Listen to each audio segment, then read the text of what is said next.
बिस्मिल्लाहिर्रहमानिर्रहीम। अस्सलाम वालेकुम नाज़रीन, मैं हूं आसिम नसीर और आप देख रहे हैं हमारा यूट्यूब चैनल आसिम सीरीज। नाज़रीन, मेरे साथ मौजूद है मशहूर और मारूफ एस्ट्रोलॉजर, बिजनेस कंसल्टेंट और इस्लामिक स्कॉलर मोहम्मद उसामा अली, जिनका नंबर हमारी स्क्रीन पर मौजूद है। अगर आपको रब्ता करना है तो नीचे दिए गए नंबर पर रब्ता कर सकते हैं। इसके अलावा जिसने अभी तक हमारे चैनल को सब्सक्राइब नहीं किया तो बराए मेहरबानी हमारे चैनल को सब्सक्राइब भी कर दें। अस्सलाम वालेकुम उसामा साहब, क्या हाल है, कैसे हैं आप? जी, वालेकुम अस्सलाम। मैं खैरियत से हूँ, आप सुनाएँ क्या हाल है? अल्लाह का बड़ा करम है उसामा साहब। अच्छा उसामा साहब, पाकिस्तान तहरीक-ए-इंसाफ ने 30 मार्च को इस्लामाबाद में जलसे के लिए इजाज़त माँगी थी। डिप्टी कमिश्नर ने मना कर दिया है। अब पाकिस्तान तहरीक-ए-इंसाफ जो है वो इस्लामाबाद हाई कोर्ट का रुख इख्तियार कर चुकी है। पाकिस्तान तहरीक-ए-इंसाफ को अगर देखा जाए पहले भी इलेक्शन से पहले भी जलसे की इजाज़त नहीं मिलती थी। अब इलेक्शन हो चुके हैं, अब उनके मेंबर पार्लियामान के अंदर आ चुके हैं, लेकिन अब भी हालात कुछ खातिर-ख़्वाह बदले नहीं हैं।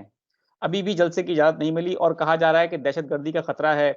वो हम मानते हैं कि पाकिस्तान को इस वक़्त दहशतगर्दी का संगीन खतरा है। अब आपके इल्म की रोशनी में हम मालूम करेंगे, एक तो ये जलसे के हवाले से आप हमें बता दें कि कितना पाकिस्तान तहरीक-ए-इंसाफ को स्पेस मिलेगी, उनको जलसा करने की इजाज़त मिलेगी, और दहशतगर्दी के भी खतरात के हवाले से बता दें, जो सरहदों पे हमने पिछले दिनों भी देखा वाक़यात हो रहे हैं।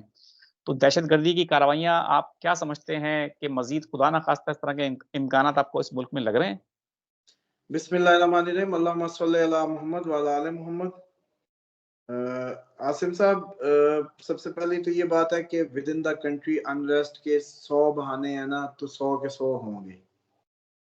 और वो बेशक पीटीआई का जलसा बने, वो कोई इमरान खान की कोई पेशी या उसकी गिरफ्तारी या उसका कोई और रिलोकेशन बने, वो पीपल्स पार्टी के अपने इख्तिलाफात, नून लीग के अपने इख्तिलाफात, वो सामने खुल के आएँ।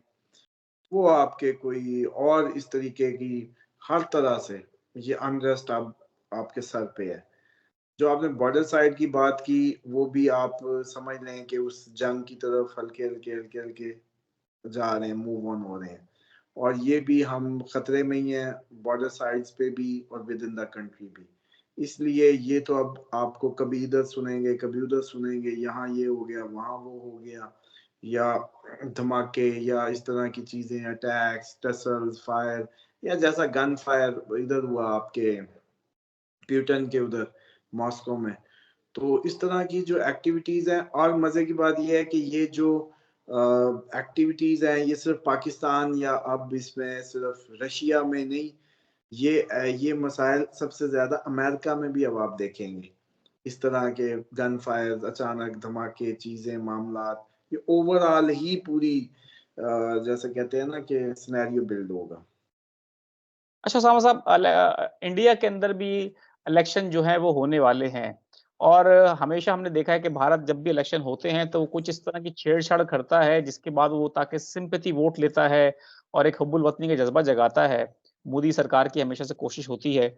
आपको लगता है कि इंडिया भी कोई छेड़छाड़ कर सकता है और वो वाला हमारा जो बॉर्डर है, उसके ऊपर भी कुछ इस तरह की झड़पें हो सकती हैं, और कोई इस तरह के आप हालात देख रहे हैं? देखिए, उसके लिए ये बिल्कुल पॉसिबल है, क्योंकि बॉर्डर साइड हमारे इंडिकेशन में, प्लैनेटरी इंडिकेशन में है कि अब हमें अनरेस्ट फेस करना पड़ेगा।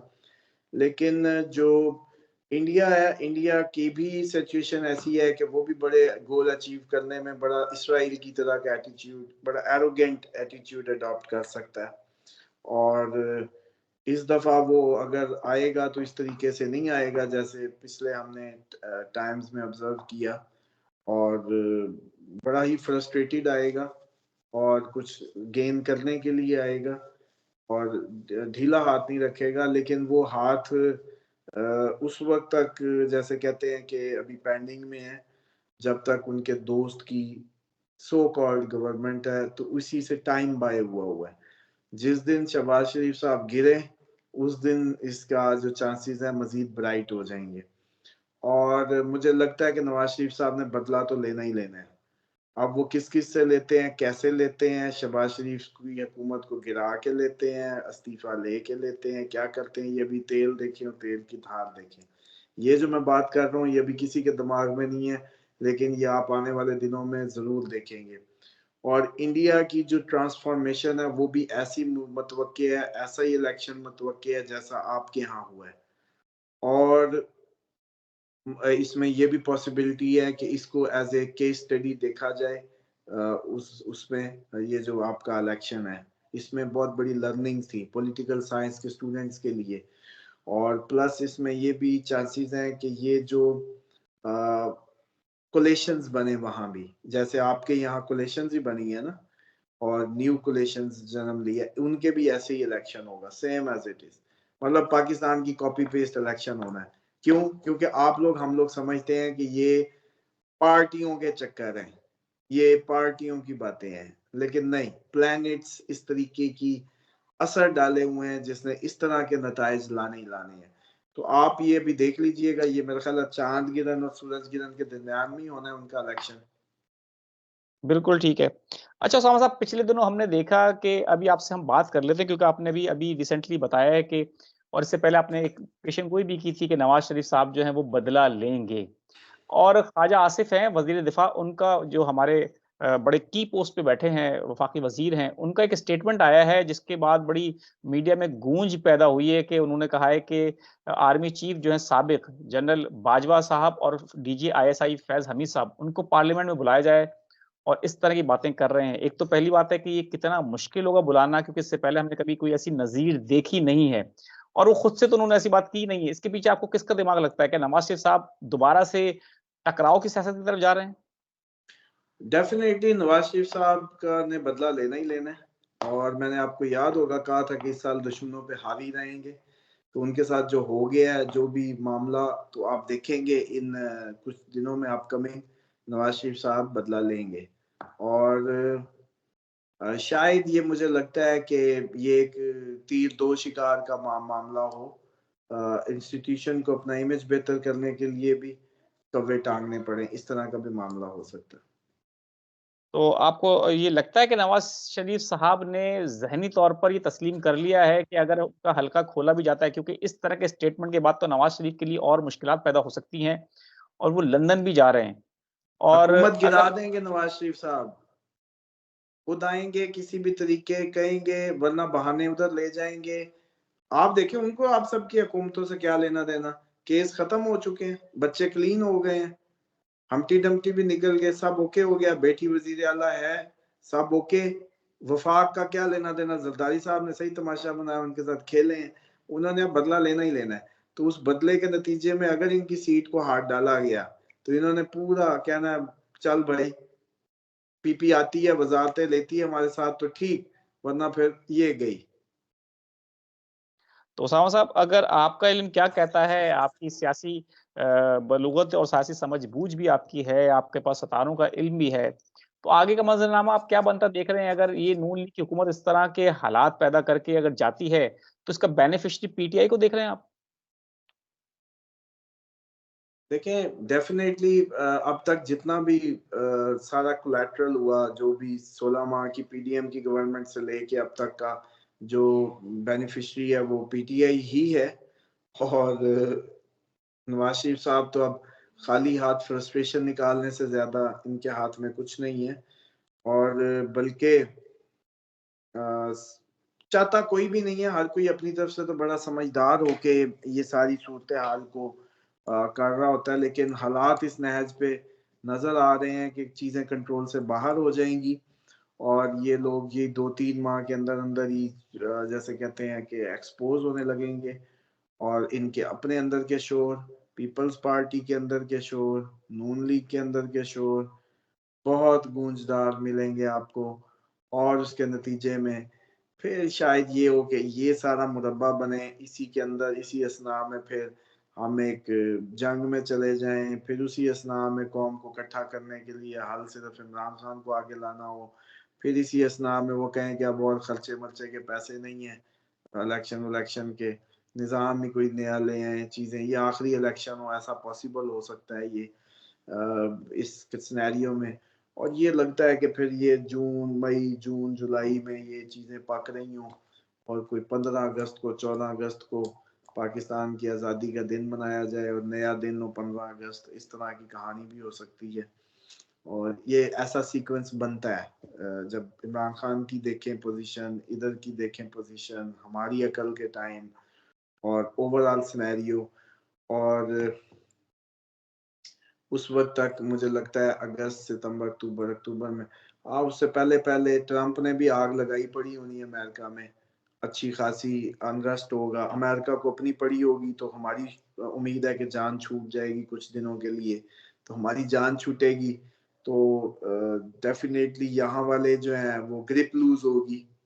जो हमारे इन्फ्लुएंस एजेंट होते हैं इनके हर इदारे में होते हैं, जिस तरीके से ये सुपर पावर्स ऑपरेट करती हैं, तो उन पे ग्रिप लूज होगी, कमांड्स पूरी नहीं मिलेंगी। इसी असना में मुझे लगता है ये भी अप्रैल में ही शायद यूरोप की जो बढ़ती हुई सूरत हाल है वो अचानक इतनी एक्सट्रीम पे चली जाए कि सबकी एकदम तवज्जो उधर भी हो सकती है, और ये ब्लॉक जो है वो इसको लाइन डिफाइन करनी पड़ सकती है। फिर स्ट्रेटजिक हमारे खारजा ताल्लुकात, मैंने जैसे बताया कि कुछ नए होंगे, जैसे अवाम बदली है, हमारे खारजी ताल्लुकात में भी बदलना है, तो हमारे भी अजीब नए तरह के जैसे कहते हैं ना कंट्री वाइज भी हमारी खारजी जो है चीज़ों ने बदलना है। बिल्कुल ठीक है। अच्छा सामा साहब आपने अभी एक दफ़ा पहले भी ये बात हमसे की है और आपने हमारे साथ शुरू में भी इस व्लॉग के अंदर कहा था, जंगों के हवाले से कि अमेरिका के अंदर भी आपको हालात इस तरह के नज़र आ रहे हैं, पुतिन जो हैं वो भी बड़े अग्रेसिव नज़र आ रहे हैं, रशिया भी और यूरोप के हवाले से आपने कहा कि उसके अंदर भी हालात कुछ बेहतर नहीं है जंगों के हवाले से, यूके का ख़ास तौर पे आपने ज़िक्र किया। कुछ लोगों ने हमसे पूछा है कि ये तमाम ममालिक आपने बता दिए, कोई ऐसा खित्ता है या कोई ऐसा मुल्क है जहाँ पर आप समझते हैं कि अगर कोई मूव किया जाए या जाया जाए, तो साहिब हैसियत जो इस्तिताअत रखते हैं, कौन से ममालिक आप देखते हैं कि जंगों से महफूज़ रह सकते हैं या वहाँ पर मूव किया जा सकता है? देखिए इसमें तो अब वो है कि ऐसे ओवरऑल कुछ जंगल ही ढूंढे जहाँ सबसे ज्यादा, कोई सहारा के जंगलों में चले जाएं, कोई आइसलैंड पे चले जाएं जहाँ सारा साल बर्फ रहती हो, तो अंटार्कटिका पे चले जाएं, चांद पे कोई कॉलोनी कटी हो तो चले जाएं, ऑस्ट्रेलिया के कुछ एरिया शायद कुछ जंगलों पे मबनी है वो, इसी तरह बस अब यही है। बाकी तो जहाँ भी इंसान है, इंसान ने तो अब भुगतना है, कहाँ भागेगा, ये कहीं नहीं भाग सकता। ये अपनी अब असल को इसने किसी न किसी तरीके से, किसी न किसी तौर से प्राइस पे करनी है।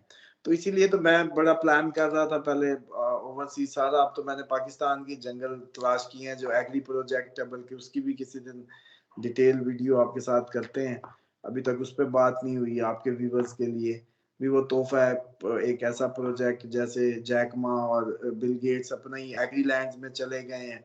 और मुझे तो लगता है इन फ्यूचर आप लोगों को व्यूज के चक्कर में भी गंदुम ना दे रहे हो वो डॉलर की जगह, तो बाकी एरियाज में जंगें करा के फूड पे कंट्रोल करेंगे। तो दजाल से भी जिन मुसलमानों को बचना है उनको एग्री ही हाथ में लेनी पड़ेगी। तो उसके लिए हमने एक जैसे कहते हैं मोमिन एग्री फॉर्म्स का एक सिलसिला, और फिर इको मॉडल एग्री सिटी उसमें आबाद करने का, कि जिसमें रुपए पैसे के बगैर भी आप फूड के जरिए, मतलब आपने एक दफा अगर घर ले लिया वहां, तो अब 1 एकड़ भी मिल गया, 1 कनाल भी, और उसका कंपनी ही ऑपरेट करके आपकी फूड का इंतज़ाम करती रहेगी। बस आप उस कम्युनिटी का पार्ट बने, तो आपको रुपए पैसे की ज़रूरत नहीं है। बकरी, दूध, हर चीज़ आपको वहीं मिलेगा। मतलब मिसाल के तौर पे बड़ा इको मॉडल आम सी बात है, जमा तफरीक है। एक भैंस है 12 किलो दूध देती है। आपने एक दफ़ा ही उसमें जब आपने वो टाउन का हिस्सा बने, एक मुनासिब सी कीमत में होगा, कम से कम वो बैरिया-वैरिया की तरह नहीं होगा। तो वो 12 किलो दूध देती है, एक टेस्टर सिर्फ समझाने के लिए। तो 4 किलो में उसकी लेबर निकल जाएगी, जो उसको फार्म संभाल रहा है, उसका खर्चा 4 किलो दूध की अमाउंट में। 4 किलो से उसी भैंस की मुस्तकबिल की भैंस की डेप्रिसिएशन में ऐड हो जाएगा, और 4 किलो आपको घर आ जाएगा, जो काफ़ी होगा। इसी तरीके से मुर्गी, इसी तरीके से मीट, इसी तरीके से गंदम, 40 मन गंदम उतरी, खर्चे निकाल के कंपनी ने मुलाजमों के, जो आपकी उधर लेबर फैमिलीज को भी उसमें घर दिए जाएंगे, छतें देंगे, ताकि वो आपके सर्विस के लिए भी फूड ही ले जाएं आपसे, और वो गंदम आपकी टोकन इशू होके पड़ी होगी। मतलब हर चीज लगा दी जाएगी उसमें। और ये आज तो ये लैविश वर्ड नजर आ रही है, जब मेरी बात बड़ी शायद वो समझ नहीं आ रही, लेकिन जिस आंख से मैं दुनिया को आने वाले वक्त को देख रहा हूँ एज ए बिजनेस स्टूडेंट भी, और जो इन लोगों की चालों पे नजर है, तो उससे मुझे लगता है कि ये पाकिस्तान का सबसे पहला एक तो बंकर सिटी होगा, जिसमें आपके रिचेस्ट और क्रीम होगी, उसको क्योंकि और ऑप्शन ही कहीं नहीं मिली। और दूसरा ये होगा कि आप जैसे मेरे जैसे लोग जो बेचारे कोई इतने वो नहीं है वेल बीइंग, वो कहते हैं कि चलो यार हमें अगर 50-60 लाख में जिंदगी का खाना पीना भी मिल जाए तो हम सब बेच-बाच के उधर ही जाके घर का हिस्सा बन जाए, तो हमें दूध खालिस, फिर वो मिलेगा खालिस, मतलब वो तो ये है कि शहरों में नहीं मिल रहा दूध, बकरी या मीट। तो इस तरह का थोड़ा-सा वो है, अल्लाह ताला मदद करे, लोग आगे बढ़ रहे हैं, क्योंकि आपकी प्रॉपर्टी वाले को तो अब जगह चाहिए कि कहीं जाएँ। तो मेरा था कि अल्लाह के बंदों का यही काम है कि उनको राह दें, तो हम ये प्रॉपर्टी वालों को अब ये प्रोजेक्ट की तरफ दे रहे हैं कि जो अपने 50-50 एकड़, 20-20, 100-100 एकड़, 10-10 एकड़, आप मैं हम जैसे मिल के भी बड़ा उसको 250-250 का एक ग्रुप बना के ये 2-3 हज़ार एकड़ का वो होगा, उसमें कोई मसला नहीं। ओवरसीज़ ने भी बुढ़ापा काटना है तो बेहतरीन, वो जैसे कहते हैं ना जेब खर्च, ये वो सब उधर में हिस्सा बनेंगे, मिलेगा।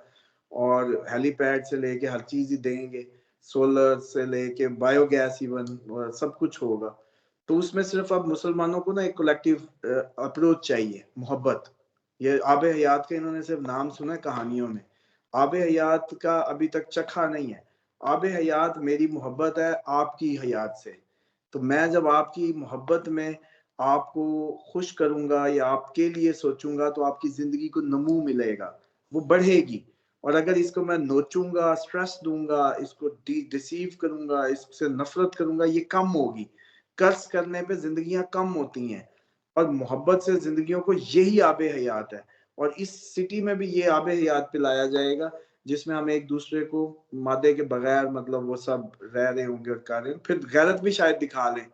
मतलब मिसाल के तौर पे उसको पता है कि मेरे बीवी बच्चों को खाना गंदम भी पड़ी है, मुर्गियाँ भी हैं, दूध भी है, क्यारियों में कंपनी आती है, सब्ज़ी भी लगा जाती है, चाहिए क्या? इवन के कपड़ा भी बुन के सालाना सूट मिल जाते हैं।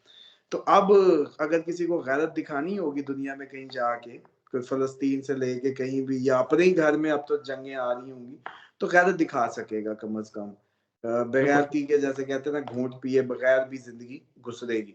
तो ये ओवरऑल एक थीम है और सोचना चाहिए इस्लामिक मॉडल्स में इस तरह के लोग आगे बढ़ें और इसमें हैंड टू हैंड दें, क्योंकि आगे आने वाला वक़्त हमें इस तरफ धकेल देगा। और बल्कि आप देखेंगे कि लोग अभी भी मुआशी तौर पे उनको समझ नहीं आएगी कि अब मिसाल के तौर पे अगर कोई यूट्यूब चैनल नहीं बना सकता या कोई ऑनलाइन वेबसाइट का काम नहीं कर सकता, तो उसकी तो इकॉनमी जैसे कहते हैं वो स्क्यूज़्ड होती जा रही है, उसके पास क्या ऑप्शन है? चलें अब ये रियल एस्टेट वाले सारे किधर जाएँगे बताएँ? कितने चूल्हे जल रहे थे? इनका कौन है? ना कोई घर ले, ना दे, ना प्रॉपर्टी बिके। ये इतना बड़ा मुशर्रफ के टाइम से इनको उठा के फेंका गया इस साइड पे, ये बेचारे अब किधर जाएँगे? इनका बड़े से बड़ा आदमी भी आपको खाली जेब मिलेगा। जिसके टाउन होंगे वो भी कहेगा यार जेब में तो कुछ नहीं है, अब कोई बिके, कोई किस्त आए। किस्त किधर से आए? वो कहेंगे जी हमारी जानों से निकाल लो। कोरोना में किराए लोगों ने ले लिए थे, याद करें। तो ये अपकमिंग सिनेरियोज़ में हमें ही एक अल्लाह के बंदों को मैं समझता हूँ सबको मिल-जुल के बैठना चाहिए बोर्ड राब्ते में रहना चाहिए ताकि इस तरह की चीज़ों को चैनलाइज़ करके हम आप आगे बढ़ें और कम से कम अपनी रेस, अपना कंट्री, अपने लोग, उनके तो सर्वाइवल के लिए कोई ना कोई वे आउट निकालें। बिल्कुल ठीक है। बहुत-बहुत शुक्रिया सामा साहब हमें वक़्त देने के लिए। नाज़रीन यहाँ हमारे व्लॉग का वक़्त ख़त्म हुआ। अगर आपको हमारा व्लॉग पसंद आया तो उसे लाइक करें, सब्सक्राइब करें और शेयर करें अपने दोस्तों के साथ। आखिर हमारा वही पैगाम है मुस्कुराएँ, प्यार बाँटें और अपने आस-पास के लोगों का ख़्याल रखें। खुदा हाफ़िज़।